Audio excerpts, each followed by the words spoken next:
Hello everyone and welcome back. Last week we talked about burnout and recognizing those signs of burnout. And today we're going to be talking about what to do about burnout. So what if you're experiencing burnout? What are some things you can do to build your resiliency against stress and against burnout? Well, first of all is understanding the external factors that actually lead to this increased stress and burnout. And these external factors would be things such as feeling a lack of control. Perhaps you're not in control of your schedule or you can't manage the hours that you're working. That can create some stress. Other factors are going to be lack of communication at work, lack of social support, unclear job expectations, and feeling like you work in a dysfunctional or hostile environment.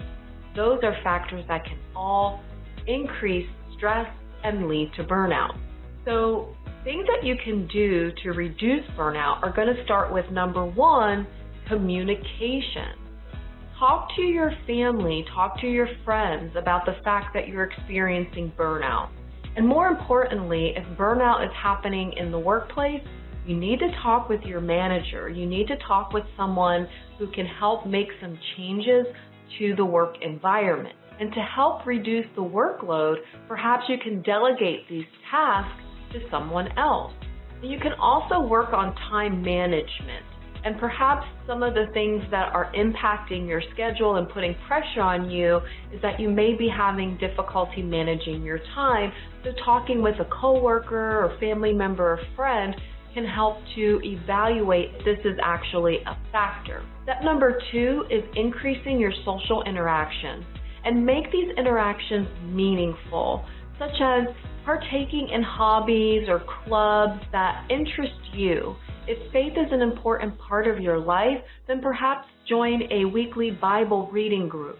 Or if you like to play golf, join a golfing league in your area. Also, creating fun things to do with your family, such as date night or movie night, can also be a great way to include social interactions and gain that balance back in your life. And because social interactions and building community is very important, myself and Ashley Evans actually created a space where people can come and talk about how burnout has been affecting their lives and things that they've done to help reduce the impact of burnout.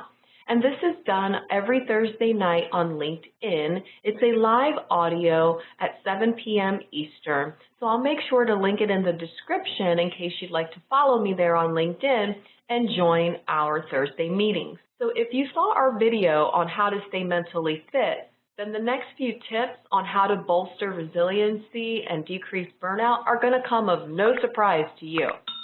So the next tip is going to be making sure you're getting enough sleep. Sleep is crucial and it's very important to our mental health, and getting enough sleep is going to help protect you from burnout.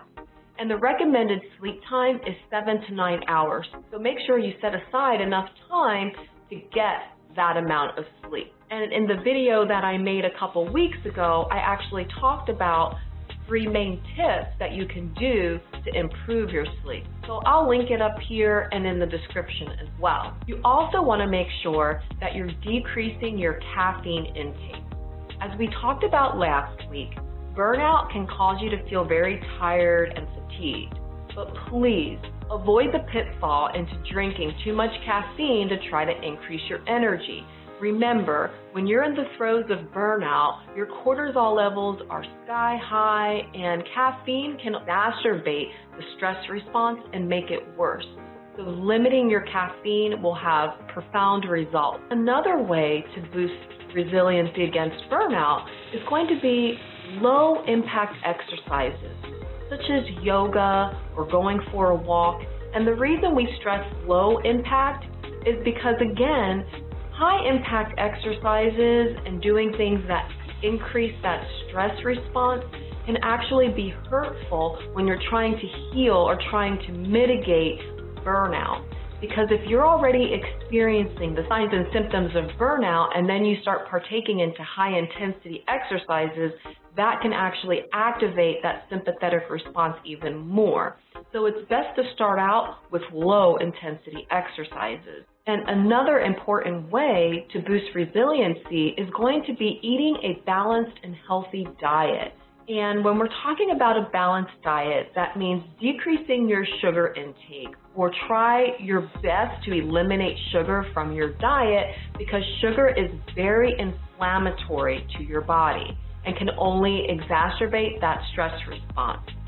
It can also lead to cardiovascular disease and diabetes, so just good to eliminate sugar altogether if you can. Also, focusing your diet on anti-inflammatory foods will also be healing for your mental health and help bolster resilience. So anti-inflammatory foods would be things like avocados, broccoli, green leafy vegetables, omega-3 fatty acids found in fatty fish such as salmon, green tea, curcumin, turmeric, and ginger, and nuts and pumpkin seeds are all really good foods to decrease inflammation. And as you know, I'm a proponent of meditation and deep breathing exercises. And we made a video on how to breathe away anxiety, which I'll link up here, which can be beneficial in reducing your stress. Meditation and deep breathing has also been shown to be anti-inflammatory.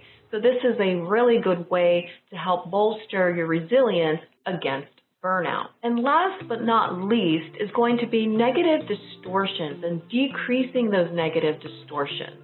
As you know, I also am a proponent for cognitive behavior therapy. And in this video, I talk about what cognitive behavior therapy is and how it works in treating depression. But it can also help decrease burnout in the fact that a lot of times when we start to get detached from our work and we start to become cynical, we start seeing the world through pessimistic lenses.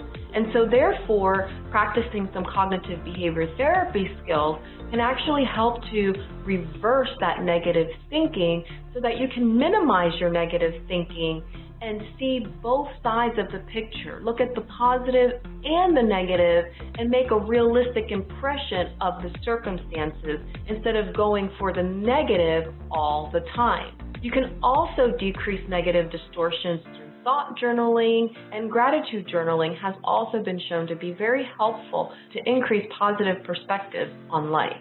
So there you have it. Those are my top tips to help bolster resilience against burnout. Are there other things that you do to help decrease your stress and burnout? Please leave it in the comment section below and share it with everyone. Also, if you found this video useful, please share it with others, as all of us have been experiencing a lot of burnout these days, and this video can certainly help us to realize the things that we can do to fight burnout. I thank you for watching, and I look forward to seeing you next week.